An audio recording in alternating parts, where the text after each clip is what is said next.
Subscribe कीजिए my YouTube channel and press bell icon for latest update.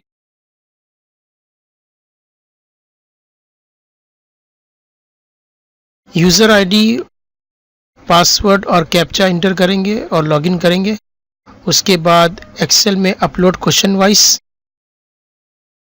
उसके बाद choose file को आपको अपलोड करना। अपलोड के बाद आपको ये फाइल का नाम नज़र आएगा और लिखा रहेगा CSV। उसके बाद आपको अपलोड स्टेप 1 पे क्लिक करना है। जैसे ही अपलोड होगा आपको आएगा पॉपअप स्टेप 2। फिर स्टेप 2 पे आपको क्लिक करना है।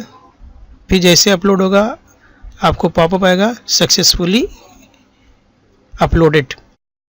उसके बाद आपको रिपोर्ट में बेसलाइन सबमिट पे क्लिक करना है और सारे जो सब्जेक्ट आपको चाहिए वो सब्जेक्ट आपको चूज़ करके गो करना है और फिर देखेंगे कि टोटल एंट्री बराबर है या नहीं। Thank you for watching this video.